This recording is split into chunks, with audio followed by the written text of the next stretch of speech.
우리가 오늘로서 성령의 9가지 열매는 이제 마무리하게 돼요. 사랑에서부터 시작했던 그 성령의 9가지 열매가 절제라는 주제로 이제 마무리를 하고, 오늘 이 주제를 다루고 있는 이 단락의 뒷부분에서 바울은 뭘 당부하면서 이 단락을 마무리하고 있나, 여러분들하고 오늘 그 마지막으로 그거 한번 생각해 보려고 해요.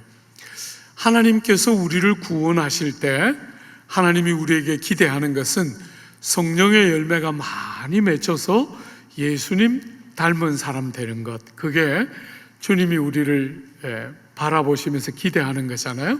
그리고 그런 주제를 다룰 때 바울은 이 주제를 쭉 다루어 놓고 뭘 말하면서 마무리하고 있나, 말하자면 여러분과 제가 이 주제를 다룰 때 꼭 기억하기를 원하는 당부 2가지와 여러분이 힘쓰기를 원하는, 힘써서 행하기를 원하는 권면 하나, 그렇게 총 3가지로 오늘 본문은 구성되어 있다, 이렇게 볼 수 있겠죠. 한번 보십시오.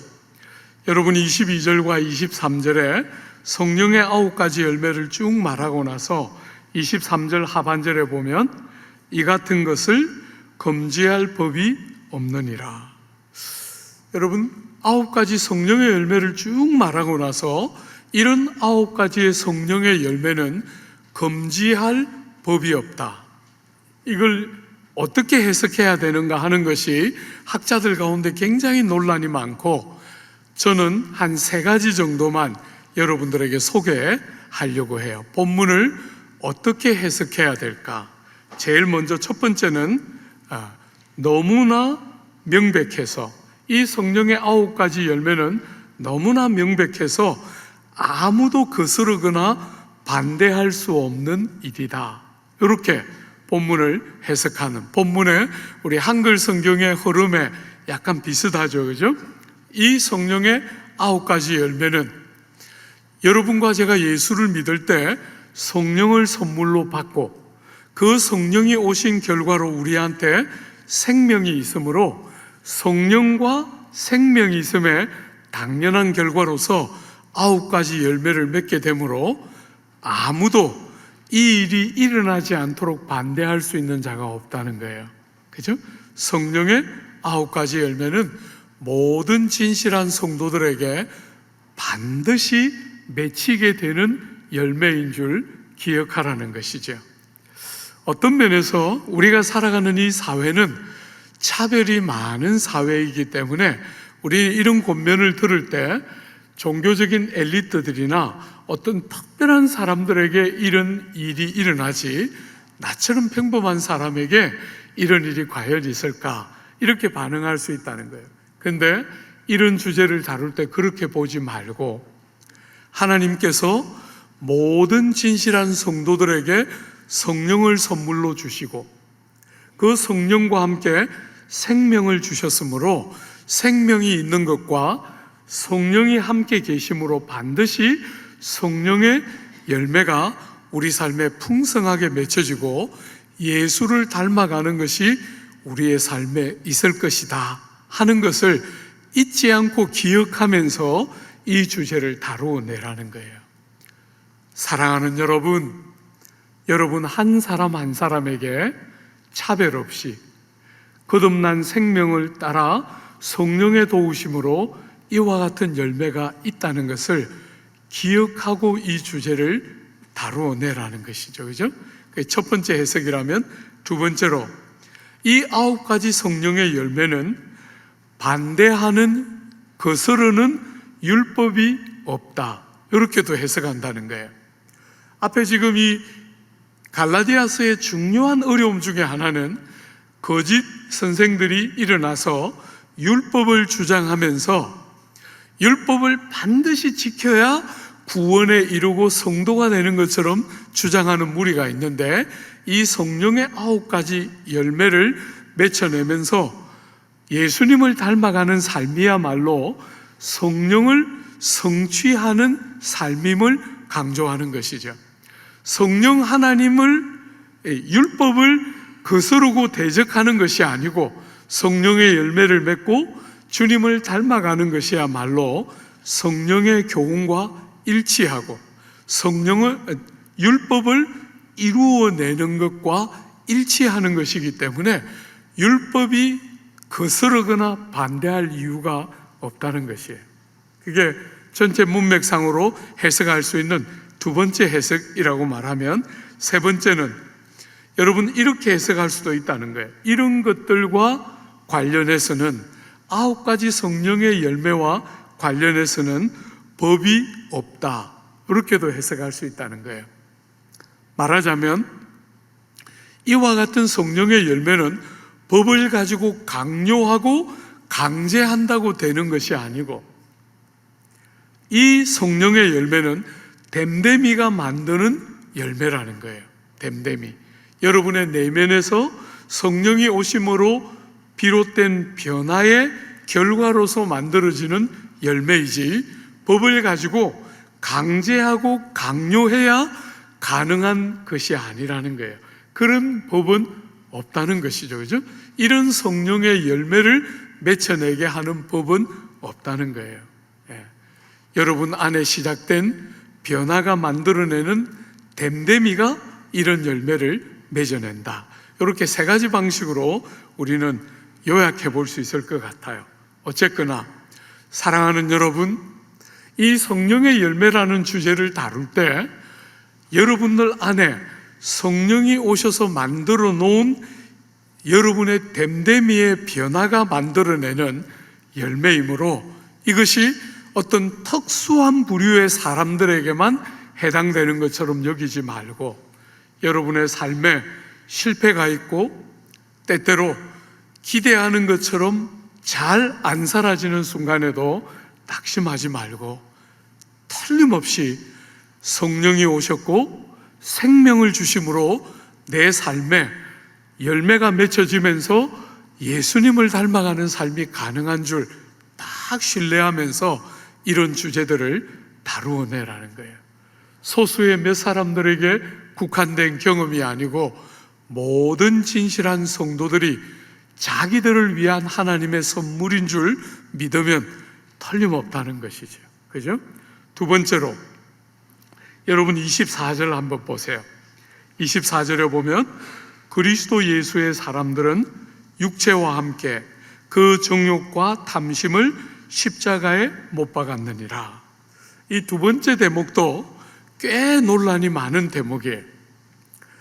주로 이 지금 두 번째 대목이 사실에 대한 서술을 하고 있는 서술형인가, 아니면 여러분과 저에게 뭔가를 행하라고 하는 명령형인가 하는 것이 해석의 지금 관건으로 다툼이 되고 있는 내용인데, 제 개인적으로는 둘 다를 받아야만 제대로 된 해석이 된다, 그렇게 봐요. 여러분이 성령의 열매라는 주제를 다룰 때 여러분들이 여러분에게 사실이 뭔지를 먼저 기억하라는 거예요. 여러분에게 사실이 뭡니까?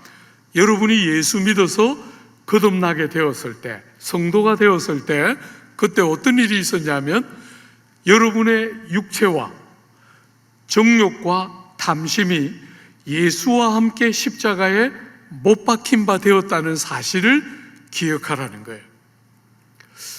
어떤 면에서 예수님이 십자가에 달려 돌아가신 것은 2000년 전에 일어난 일인데, 그 2000년 전에 일어난 그 일이 여러분과 저에게 적용되면서 여러분과 제가 성도가 될 때, 우리가 거듭나서 성도가 될 때 성령의 은혜 안에서 머리이신 예수님과 신비롭고도 참된 연합이 일어나는 거잖아요. 그죠? 그러니까 사실은 2000년 전에 예수님에게 일어난 이 귀한 일이 여러분과 제가 예수 믿을 때, 나도 그 예수가 돌아가실 때 내 육체와 정욕과 탐심이 같이 십자가에 못 박힌 것과 같다는 거죠. 예수께 그 일이 일어났지만, 우리가 늦게 믿었지만 그 예수를 믿는 순간에 주님과 연합되면서 예수께 일어난 그 놀라운 일이 나에게도 적용된다는 거예요. 그런 면에서 오늘 본문은 사실에 대한 서술, 여러분과 제가 과거에 예수 믿을 때 일어났던 사실에 대한 서술로 첫 번째 볼 수 있는 것이죠. 그죠? 동시에 그렇게 과거에 우리에게 일어났던 그 일이 오늘 여러분과 저의 삶에 실체적이고 사실적으로 실현되고 경험되도록 살아야 한다라고 명령하고 있다는 면에서 명령형으로도 해석할 수 있다는 거예요. 말하자면 여러분에게 과거에 여러분의 삶의 한순간에 일어났던 그 귀한 일이 오늘 삶을 살아가는 여러분의 삶의 자리에서 여러분이 육체를 십자가에 못 박고 동시에 여러분들이 여러분의 욕심과 탐심과 정욕을 십자가에 못 박으면서 이 길을 가야 육체의 일들을 만들어내는 것이 아니라 성령의 열매들을 맺혀낸다. 그런 면에서 명령형적인 해석도 두 가지 내용이 다 들어있는 것으로 보아야 마땅하다는 거예요. 여러분과 제가 예수를 믿을 때 우리는 어떤 면에서 예수님 십자가에 달려 돌아가실 때 죄와 그 죄로 말미암는 정욕과 육체와 모든 탐심이 함께 십자가에 못 박혀 죽었지만 동시에 그럼에도 불구하고 여전히 우리의 몸 안에 죄의 익숙한 습관들이 남아있기 때문에 그 몸에 있는 그 육체와 반복되는 정욕과 탐심을 자기중심성과 끝없는 세상이 부추겨내는 욕심들을 십자가에 못 박아 죽이면서 이 걸음을 가야 한다는 거예요. 여러분, 우리가 2차 대전을 보면 2차 대전의 결정적인 승리는 노르망디 상륙작전이잖아요. 그죠? 그렇게 노르망디 상륙작전에서 승리했을 때, 그 전투에서 이겼을 때 2차 대전의 승패는 결정이 난 거예요. 어떤 면에서 이미 연합국이 완전히 주도권을 잡고 이제 2차 대전의 종말이 가까워 왔지만 여전히 국지적으로 이쪽 저쪽에서 전쟁이 수행되고 있고 완전한 전쟁의 승리의 완성은 그 국지적인 전쟁까지가 다 다루어질 때 비로소 완성해 오지만 결정적인 이김은 노르망디에서 이미 주어진 거잖아요. 그런 것처럼 예수께서 십자가에 달려 돌아가실 때 여러분과 제가 그분과 함께 십자가에 못 박혀 죽으면서 육체와 정욕과 탐심을 향한 결정적인 승리는 우리의 것이 된 것이죠. 어떤 면에서. 그러나 여전히 국지적인 싸움이 남아있는 거잖아요. 완전한 승리가 올 때까지 국지적인 싸움이 남아있는데 우리의 몸 안에 있는 익숙해져 있는 죄된 습관들을 십자가에 못 박으면서 주님의 길을 가고 있는 것이죠. 그래서 그 완전한 승리가 그 순간에 틀림없이 올 것을 믿으면서 쉽지 않은 이 싸움을 우리가 때때로 넘어지기도 하고 실패도 할 때 우리가 이길 수 없는 싸움인 것처럼 여기지 말고 결정적인 싸움을 이미 이겼으므로 그리스도께서 이겼으므로 우리가 때로 지기도 하고 때로 넘어지기도 하는 순간에도 틀림없이 전쟁의 완전한 승리가 경험되는 순간이 있을 줄 믿으면서 딱 마음에 간직하면서 여러분의 남아있는 습관과 나쁜 욕심들을 십자가에 못 박으며 이 길을 간다는 거예요. 사람들은 복음을 약간은 기계적으로 이해하면서 우리가 어떻게 살든지 간에 하나님이 결국은 우리를 구원하실 것이다, 이렇게 오해하는 분들도 계세요. 사랑하는 여러분, 성경은 그렇게 말하지 않아요. 여러분이 어떻게 살아도 하나님 뜻대로 한다, 그건 성경적인 개념은 아니에요. 사랑하는 여러분, 여러분과 제가 깨닫는 거 너무 중요한 거예요. 어떤 면에서 이미 결정적인 싸움을 이겼지만 우리가 스스로 못 박으면서 손에 피를 흘리고 피를 묻히고 얼굴에 땀 흘려서 수고하면서 땀이 가득한 얼굴에 땀이 흐를 때 그런 모든 과정들을 거쳐가면서 주님이 우리에게 주신 구원이 얼마나 영화롭고 참된 것인지를 깊이 깨달아 참여하여 누리는 형태의 구원을 주셨다는 거예요. 여러분이 뭔가를 더할 때 승패에 결정적인 영향을 주는 것은 아니죠. 예수께서 십자가에서 이미 이기신 거잖아요. 그건 틀림없는데, 그렇지만 여러분이 아무것도 안 하고 아무 자격도 없이 공로도 없이 받는 구원인 건 틀림없지만, 여러분 편에서의 손에 피를 묻히고 머리에 땀을 흘리고 하는 과정이 하나님께 얼마나 귀하고, 그런 과정을 거치면서 여러분이 구원의 참된 부요와 영광을 누리며 깨달아가는 복됨들을 참여하게 되는 과정이 우리 안에 남아있다는 거예요. 사랑하는 여러분, 여러분과 제가 세상을 살면서 자녀가 이렇게 태어나면 어린 자녀는 거의 전적으로 부모에게 의존되어 있잖아요. 그 아이들은 거의 부모가 울면 배가 고픈가 보다, 울면 기저귀를 갈아야 되는가 보다 부모가 다 알아서 그런 걸 다 해주지만, 사랑하는 여러분, 그 어린아이가 누워서 엄마를 향해서 아빠를 향해서 빵긋 웃으면 온 세상을 다 가진 것보다 더 행복한 거잖아요.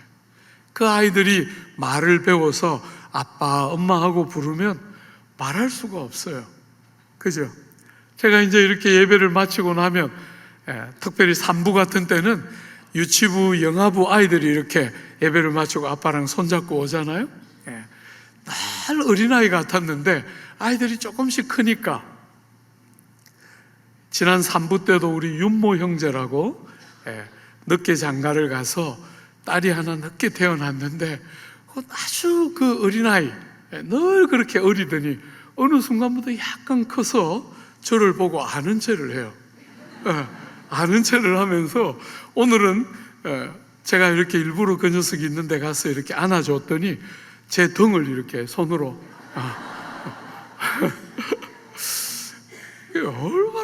얼마나 행복한 경험들이에요. 그죠? 여러분들이 자녀를 기를 때 자녀가 빵긋 웃으면 모든 피로가 다 사라지는 거잖아요. 수고가 많은 세상인데 그 자녀들의 그 미소, 그게 아무 필요가 없는 게 아니잖아요. 뭘 제대로 할 수 없는 나이기 때문에, 뭘 제대로 할 수 없는 아이들이기 때문에 아무것도 필요 없는 게 아니라 웃기만 하고 그저 떠듬떠듬 말하는 것으로도 얼마나 충만한 순간이 많아요. 그죠?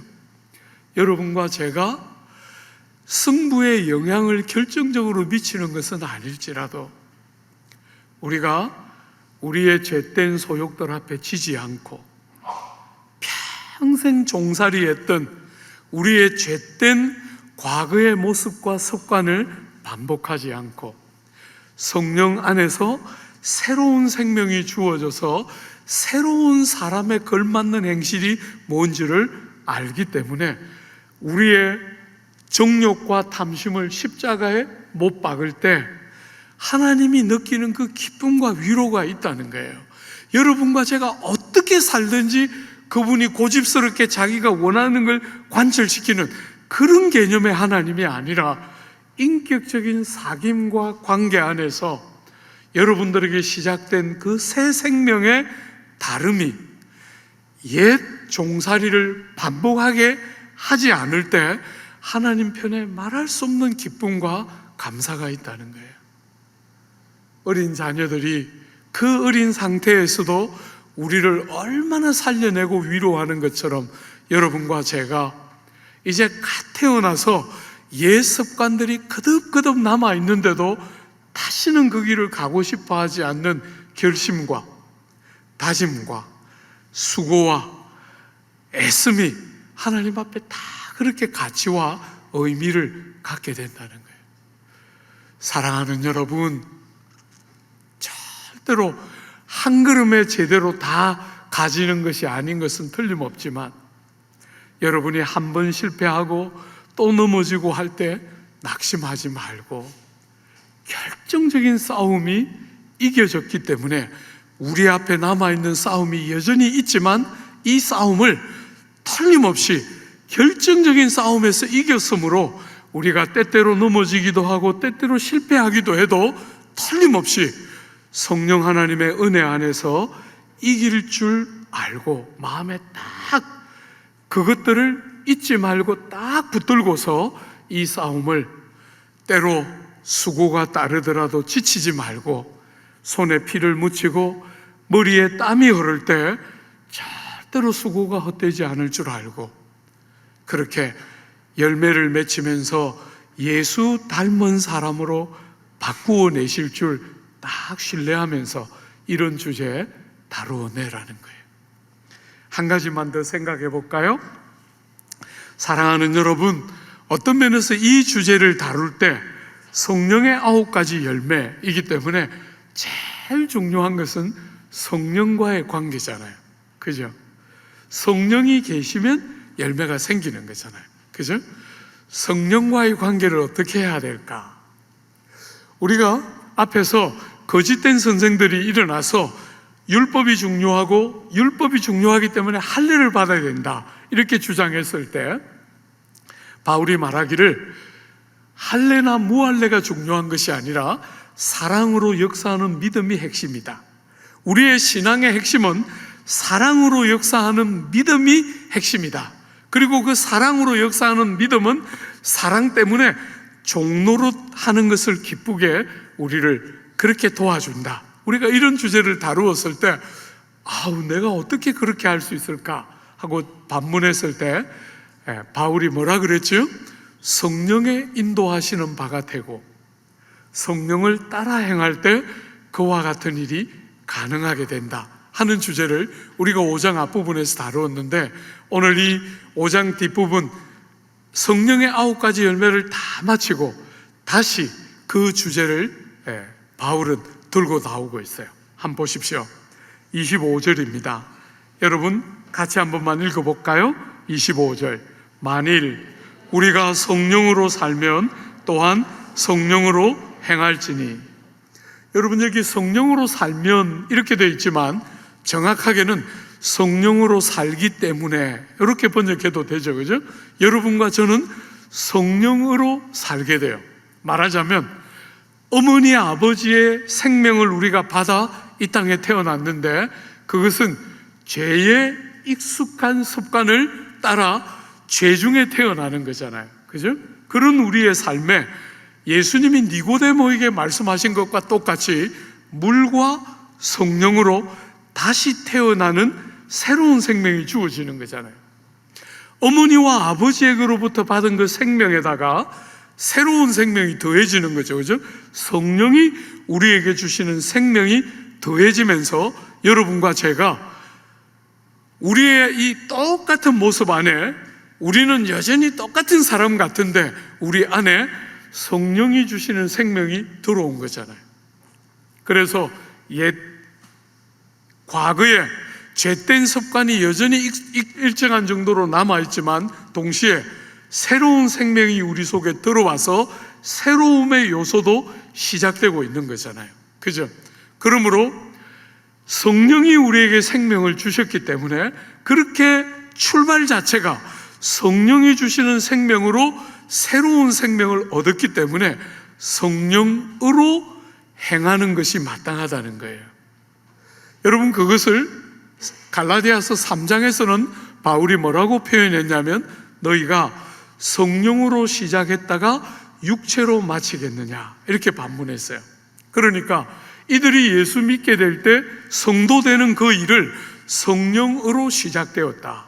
오늘 본문에서는 성령으로 살면 이렇게 말했는데 성령으로 시작된 그 귀한 생명은 성령으로 행하는 것이 마땅한 것이요. 그죠? 여러분 여기 행하다 하는 요 동사는 더 정확하게 표현하면 행진하다 하는 동사예요. 행진하다. 우리 자매들도 그런 경험 있는 분들이 간혹 계실지 모르겠는데 남자들은 군대 가면 제식훈련이라 그래서 왼발 오른발 왼발 오른발 좌양좌 우양우 뒤로 돌아 이런 거 이제 열심히 연습해요. 열심히. 그런데 그 해보면 참 재밌게도 여러분들은 군인들이 그냥 다 이렇게 제복을 입고 총을 딱 들고 그냥 착착착착 하는 것만 보지만 실제로 그렇게 될 때까지 수십 번 반복하는 거거든요.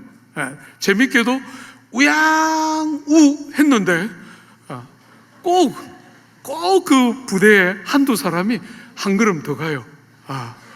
그러면 저는 얼차례예요. 그 사람만 뽑아내는 게 아니라 한 명이 잘못하면 저는 얼차례 다시 해야 돼요.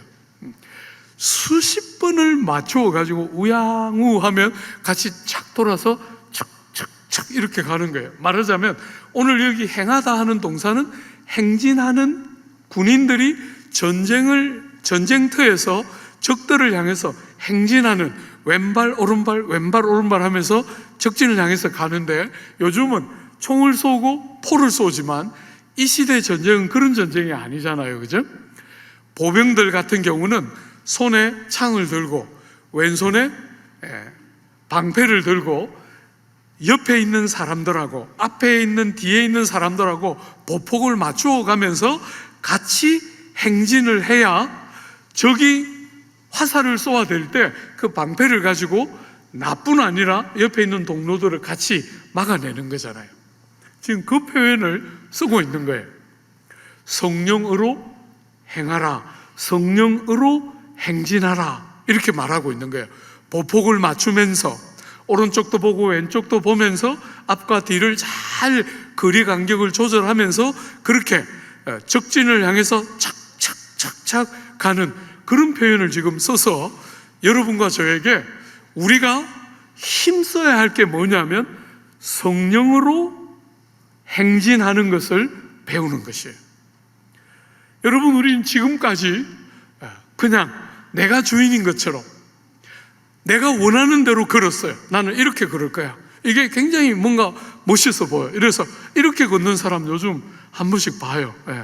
자매들도 때때로 보고 형제들도 호주머니에 손 넣고 이렇게 걷는 게 제일 괜찮은데 제가 볼 때는 이렇게 꼭 걷고 싶어 하는 사람들이 있더라고요. 그죠? 우린 늘 그렇게 살았어요. 그냥 남들이 어떻게 걷든지 난 이렇게 걸을 거야. 그런데 그렇게 하면 육체의 일들이 생기는 거잖아요. 그죠? 그렇게 하지 않고 성령님과 함께 보폭을 맞추고 오른쪽 왼쪽 오른쪽 왼쪽 하면서 우양우 하면 또 같이 돌고 하면서 성령님과 성령으로 행하는 그때 많은 성령의 열매가 맺혀지면서 예수 닮음이 우리의 삶에 임하게 된다는 거예요.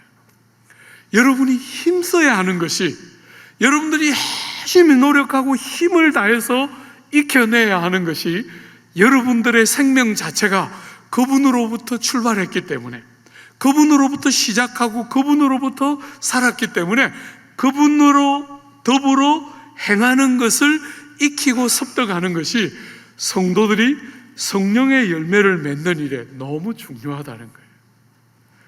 사랑하는 여러분, 아무리 우리가 노력해도 안 되는데 성령님과 함께 보폭을 맞추어 내면서 성령으로 행하기 시작하면 사랑하는 여러분, 불가능해 보이는 우리의 삶에 이런 귀한 성령의 열매들이 맺혀지면서 변화와 예수 닮은 아름다움들이 묻어나기 시작하게 된다는 거예요.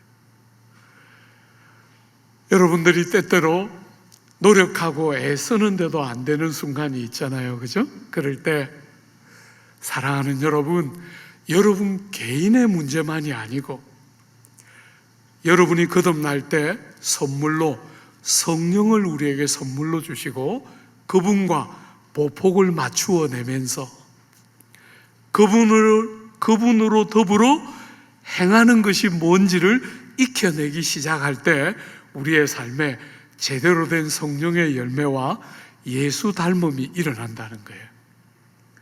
여러분, 어떻게 하면 성령으로 행하는 것이 될까? 그죠?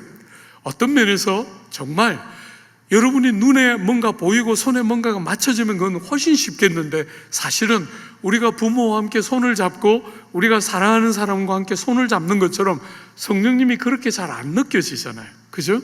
그럴 때 우리가 어떻게 성령으로 행하고, 어떻게 성령의 인도하심을 따르고, 어떻게 성령을 따라 행할 수 있을까? 여기에 보면 우리가 앞에 5장 앞부분을 참조해 보면 성령의 인도하시는 바가 되면 할 때는 강조가 그분이 앞서가시면서 이끌어 가시고 우리는 순종하면 되는 약간은 소극적인 순종이 강조되고 있다면, 성령을 따라 행한다 할 때는 성령이 보여주시고 가르쳐 주실 때 우리가 능동적으로 복종하는, 그죠? 능동적으로 그 일을 선택하고, 성령이 이것은 나쁜 것이야, 이것은 행하면 안 돼 하고 가르쳐 주실 때 우리가 능동적으로 안 할 거예요 하고 그 일을 선택하려고 하지 않고 성령이 기뻐하시는 일을 선택하는 능동성이 성령을 따라 행한다 하는 것에 들어있다면, 성령의 인도하시는 바가 되면 할 때는 우리가 수동적인 순종이 약간은 강조되고 있는 이 두 가지가 동시에 성령으로 행하는 것 안에 들어있는 것이죠. 어떻게 하면 성령으로 행할 수 있을까? 한번 몇 가지만 한번 생각해 보려고 해요. 여러분, 우선에 여러분과 제가 거듭날 때 그분은 우리 안에 계신 거잖아요. 그죠? 우리 안에 틀림없이 들어오시기 때문에 우리가 거듭나서 성도가 되는 거거든요. 그럴 때 정말 그분께 여러분의 마음을 내어드리기, 어떤 면에서 신앙생활을 하는 데 있어서 여러분이 노력하고 수고해야 되는 부분 중에 하나가 뭐냐면 마음지킴이에요. 마음지킴. 이 마음을, 여러분의 인격의 중심인 마음을 성령님이 충만하게 다스리도록 내어드리는 것이죠. 그죠? 이 신앙생활에 참 쉽지 않은, 우리가 습관이 안 돼 있는 거예요. 그냥 혼자 뭐든지 그냥 툭툭툭툭 하는 게 습관이 되어 있기 때문에 그렇게 안 하고, 여러분의 삶의 자리자리마다 그분이 충만하게 여러분의 마음 중심에 딱 그분이 계시기를 모셔드리는 거죠. 사랑하는 여러분, 이미 계시지만, 이미 우리 속에 들어와 계시지만, 여러분이 정말 마음으로 그분이 여러분의 삶의 중심 자리를 딱 앉으시기를, 여러분의 눈을, 여러분, 우리 눈은 자동적으로 세상을 향하게 돼 있거든요. 그게 우리의 습관이잖아요. 우리가 예수 없을 때, 하나님 모를 때는 세상만 있었어요. 그래서 그냥 자동적으로 이 땅에 대한 관심은 안 가르쳐도 자동적으로 배워요. 그런데 사랑하는 여러분, 그분이 계신 것과 그분과 함께 보폭을 맞추고 같이 갈 때 정말 이런 귀한 일이 있는데, 그것들을 훈련하고 연습하는 일에 참 중요한 것은 눈을 들어 땅의 것이 아니라 위의 것에 주목하는 훈련이 필요한 거예요. 여러분, 제가 이렇게 목회를 40년 하면서 늘 꿈꿨던 모습은 여러분들이 예배를 마치고 집에 딱 가서 일상에서 성경을 펴는 성도들을 기대했던 거거든요. 쭉자 사자 어쨌거나 본문을 한번 강해해 보려고 몸부림치면서 기대했던 효과는, 여러분들이 우리 목사님 설교가 조금 오늘은 모자라는 것 같아, 오늘은 조금 은혜가 있었던 것 같아, 이렇게 여러분들이 설교를 품평하는 사람이 되기를 원했던 게 아니고, 여러분들이 말씀을 사랑하는 사람이 되기를 기대하는 거거든요. 사랑하는 여러분, 여러분들의 삶에 훈련 과정이 없이 여러분이 그냥 위에 있는 것이 저절로 생각되는 존재가 아니라는 거예요. 그죠? 훈련 과정을 거쳐서 눈이 땅에 있는 것 말고 위에 있는 것, 오고 있는 하나님의 나라와 성령 하나님이 계신 것과 구주가 부활하여 살아 계시고 잠깐 후에 우리를 데리러 다시 오실 것에 대한 이 눈이 자꾸 땅에 있는 것은 저절로, 그저 연습 안 해도 저절로 탁탁 생각이 되지만, 거기 있는 것은 눈을 훈련하지 않으면 좀처럼 여러분 마음에 들어오지 않는다는 거예요. 그죠? 예배를 드리는 그 순간 외에는 성경을 거의 안 읽는 사람은 정말 어떤 면에서 경건한 훈련들이 거의 가능하지가 않은 거죠. 그죠? 한 번 그렇게 짧은 시간 듣고 머저리티는 전부 세상과 육체에 대한 이야기들을 듣는 거잖아요. 사랑하는 여러분, 여러분의 마음을 잘 지키고 눈을 위에 있는 것에 두는 훈련, 이것은 우리가 성령과 함께 보폭을 맞추는 일에 너무너무 중요한 첫 번째, 여러분의 몸을 훈련하는 너무 중요한 첫 번째예요. 그죠? 두 번째, 종교개혁자들은 성도들의 변화가 생각보다 더디다는 것을 깨닫고 이런 표현을 만들어냈어요. 은혜의 방편이라는 표현을 만들어냈어요. 하나님이 우리가 더디 바뀌고 우리가 오랫동안 죄의 습관들에 익숙해져 있는 우리를 하나님의 사람답게 빚어가는 일에 성공할 수 있도록 우리에게 은혜의 방편들을 주셨다는 거예요. 은혜의 방편. 그게 뭘까요? 여러분과 제가 성도다운 모습으로 회복되어 가도록 우리에게 주신 은혜의 방편들, 대번에 우리가 제일 핵심적으로 교회가 그런 것이잖아요. 그죠? 은혜의 방편인 거예요. 교회 안에서 성도의 사귐과 교통, 이런 것은 정말 너무너무 귀한 은혜의 방편인 거죠.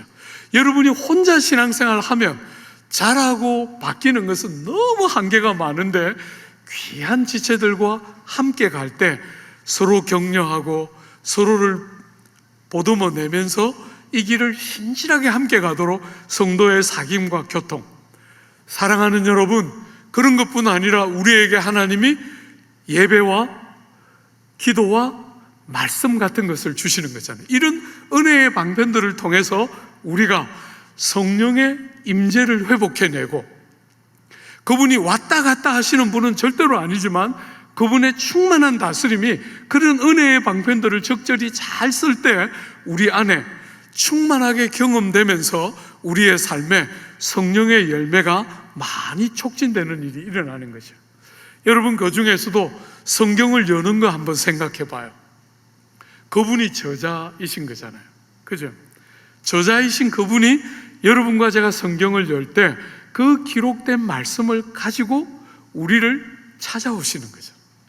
그럴 때 우리의 삶에 충만한 성령의 도움과 역사하시는 권능이 묻어나게 되는 거잖아요.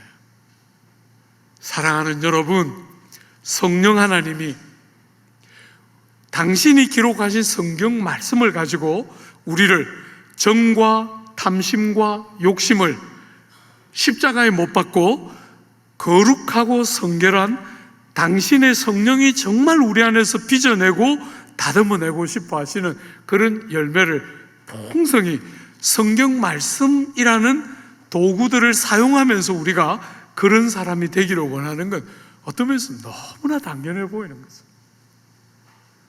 성경을 여는 것은 여러분에게 굉장히 중요한 싸움이에요. 사랑하는 여러분, 그저 주일날 한 번 예배를 드리는 것이 여러분의 예배, 여러분의 성경을 듣는 전부가 아니기를. 그리고 여러분, 큐티는 정말 좋은 프로그램인 건 틀림없지만 성경을 보편적으로 읽는 것이 전제되지 않고 짧은 본문을 가지고 묵상만 하는 것은 그렇게 바람직하다고 여겨지진 않아요. 할 수만 있다면 규칙적으로 하루에 30분이라도 좋으니까 규칙적으로 성경을 여는 것은 여러분과 제가 성령과 보폭을 맞추는 것을 배우는 제일 중요한 방식인 거잖아요. 우리는 눈만 뜨면 세상과 육체와 정욕과 탐심에 대한 이야기를 너무너무 많이 하는 세상에 살고 있어요. 그런데 그런 것은 온갖 방식으로 부추겨지는데 경건하고 성령과 동행하며 보폭을 맞추는 것에 대한 이야기는 전혀 들을 기회가 없다면 사실은 백전백패인 거잖아요. 사랑하는 여러분, 성경을 여는 것은 우리가 성령의 열매를 맺히는 굉장히 중요한 싸움의 방법 중에 하나이고 은혜의 통로, 방편인 것입니다. 그죠? 여러분, 기도는 정말 여러분이 도깨비 방망이를 두드리는 것처럼 원하는 것을 이루어내는 도구에 불과한 것이 아니고 하나님과 여러분이 단둘이 서로를 마음껏 누리는 복된 사귐의 현장이잖아요. 제가 우리 선배들 세대와 우리 세대를 비교할 때 제일 마음 아프게 여기는 것은 기도가 너무 약해졌다는 거예요. 기도가. 여러분, 우리가 어릴 때 기도하러 가보면 어지간히 사람들이 기도의 자리에 모이곤 했는데 요즘은 정말 창피할 만큼 작아요.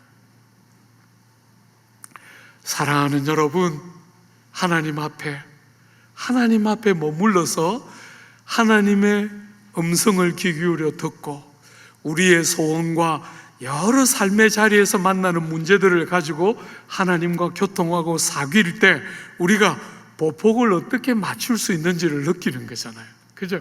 주님을 누리는 기도의 골방. 여러분, 특별히 성경이 뭐라고 말하냐면 성경은 두세 사람이 내 이름으로 모인 곳에 내가 그들 가운데 함께한다. 약속이 있잖아요. 여러분이 매 순간 언제나 우리가 모일 때마다 성령이 함께 하신다는 걸 다 경험하고 느끼지는 못해도 우리는 분명하게 약속을 가지고 있어요. 성도들이 함께 모일 때 우리들만 모이는 게 아니라 그 안에 하나님의 성령의 임재가 있고 그 성령의 임재가 있을 때 우리는 성령의 도움을 경험하면서 열매를 맺히고 예수 닮아가는 삶이 가능해지는 거잖아요. 사랑하는 여러분, 할 수만 있으면 가능할 때 모여야 합니다. 같이. 여러분이 우리가 코로나 때문에 모일 수 없었을 때 여러분이 유튜브로 예배를 다 드렸지만 여러분 경험한 거잖아요. 예배를 다 드렸는데 돌아서니까 너무나 허전한 거잖아요. 현장에 와서 사랑하는 지체들의 얼굴을 보고 그들의 기도를 같이 듣고 그들과 함께 찬양하고 하는 것은 정말 그냥 형식적인 것에 불과한 것이 아니라 그 속에 약속이 있는 것이죠. 그죠? 이런 은혜의 방편들을 적절히 잘 사용하는 것은 여러분과 제가 성령으로 행하는 지름길이라 할 수 있는 것이겠죠. 그죠? 그때그때 눈에 다 보이지 않고 경험적으로 다 알 수는 없어도 틀림없이 약속이 있는 현장들인 거잖아요. 한 가지만 더 생각해 볼까요? 사랑하는 여러분, 우리가 어떻게 하면 성령과 보폭을 맞추고 우리가 어떻게 하면 성령을 순종하며 살고 성령을 따라 행할 수 있을까 할 때 또 하나 중요한 요소는 여러분이 범사에 예수 그리스도의 공로를 의지하고 여러분이 삶의 모든 자리에서 믿음으로 살아갈 때 우리가 거듭거듭 예수의 공로를 기억하고 그 예수를 의지하고 신뢰하는 믿음으로 살아갈 때 성령이 우리 위에 임하고 역사하게 되는 거잖아요. 사랑하는 여러분, 여러분이 잘 아는 갈라디아서 2장 20절은 이렇게 되어 있잖아요. 내가 그리스도와 함께 십자가에 못 박혔나니 그런즉 이제는 내가 사는 것이 아니요 오직 내 안에 그리스도께서 사시는 것이라.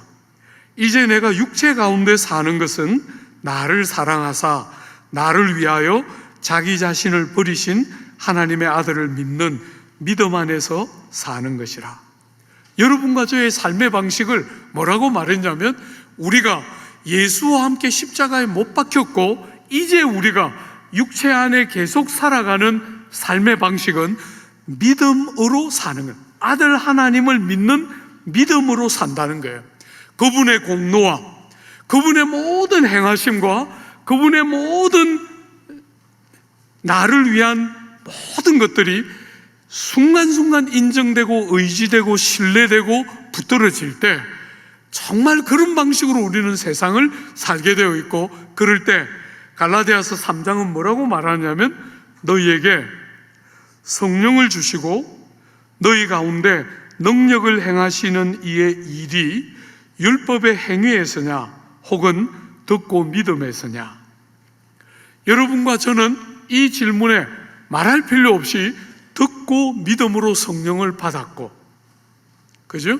그 성령님이 우리 안에 역사하시는 방법도 믿음으로 우리가 살아갈 때 그 성령이 우리의 삶에 역사하면서 풍성한 성령의 열매가 임하게 되고 예수 닮음이 우리의 삶에 역사한다는 거예요. 이 9가지 성령의 열매를 마무리하면서 사도는 여러분과 저에게 이렇게 2가지 당부를 하고 있는 거예요.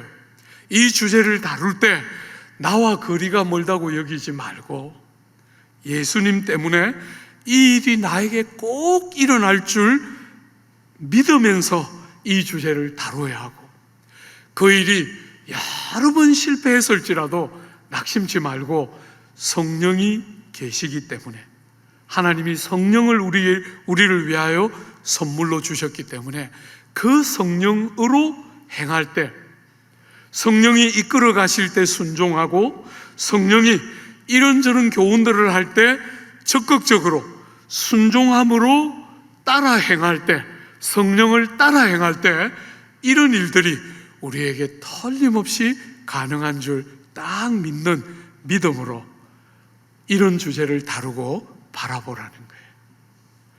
사랑하는 여러분, 여러분 모두의 삶에 정말 이런 방식으로 성령의 많은 열매가 있고 예수 닮음이 더 풍성하게 일어나는, 우리가 오늘 조국교회의 화두는 다음 세대인데, 제가 볼 때 다음 세대는 여러분과 제가 달라지기 시작하면 다음 세대는 사실은 그냥 크게 돼 있는 거예요. 우리가 다음 세대 한다고 다음 세대가 자라는 게 아니고, 여러분과 제가 예수님 닮아가기 시작하면 다음 세대는 정말 그렇게 자라게 돼 있는 거죠. 그죠?